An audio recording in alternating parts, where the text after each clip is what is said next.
வணக்கம் friends, welcome to Shalini's cuisine. நம்ம சேனலை நீங்கள் ஃபஸ்ட் டைம் பார்க்குறீங்கன்னா சப்ஸ்கிரைப் பண்ணிக்கோங்க. பக்கத்தில் இருக்க பெல் பட்டனை கிளிக் பண்ணிவிட்டு ஆல் கொடுத்துக்கோங்க. அப்போ தான் நான் போகிற எல்லா வீடியோஸுமே உங்களுக்கு அப்டேட்டாக வரும்.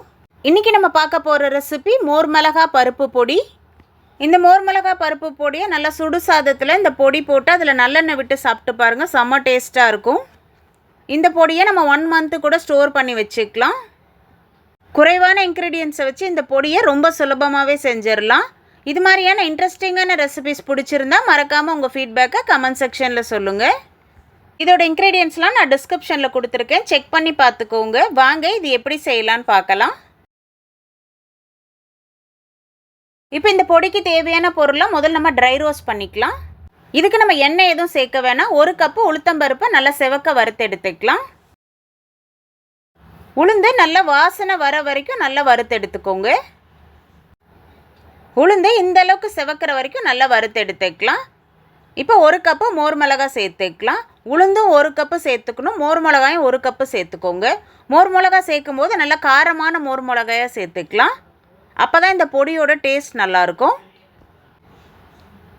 மோர் மிளகாயும் லைட்டாக இந்த மாதிரி செவக்க வறுத்து எடுத்துக்கலாம். 1/4 கப்பு பச்சரிசி சேர்த்துக்கலாம். பச்சரிசி நல்லா செவக்க வறுத்து எடுத்துக்கணும். பச்சரிசி இந்த அளவுக்கு நல்லா செவக்க வறுத்து எடுத்துக்கலாம். 1/4 ஸ்பூனுக்கும் குறைவாக கல்லுப்பு சேர்த்துக்கலாம். கல்லுப்பையும் லைட்டாக இந்த மாதிரி வறுத்துக்கலாம். இந்த மாதிரி செய்யும்போது உப்பில் இருக்க ஈரத்தன்மை போயிடும். இப்போ இது எல்லாமே நல்லா ஆறிடுச்சு. இப்போ நம்ம இது ஒரு மிக்ஸி ஜாரில் சேர்த்துக்கலாம். இந்த மோர் மிளகா பொடிக்கு உப்பு மட்டும் ரொம்ப குறைவாக சேர்த்துக்கோங்க. ஏன்னா மிளகாலேயே உப்பு இருக்கும், அதனால் உப்பு மட்டும் ரொம்ப குறைவாக சேர்த்துக்கலாம். இல்லைனா நம்மளுக்கு கரிக்க ஆரம்பிச்சிரும். இல்லை இந்த மோர் மிளகாயில் உப்பு கொஞ்சம் தூக்கலாக இருந்துச்சுன்னா நீங்கள் உப்பு சேர்க்கவே வேண்டாம்.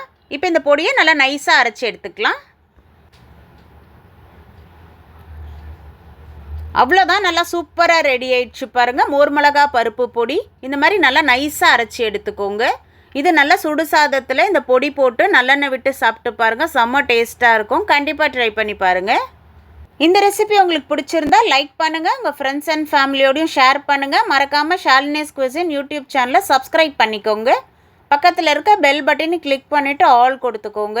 அப்போ தான் நான் போகிற எல்லா வீடியோஸுமே உங்களுக்கு அப்டேட்டாக வரும். எப்படி இருந்துன்னு கமெண்ட்லேயும் சொல்லுங்கள். தேங்க்ஸ் ஃபார் வாட்சிங்.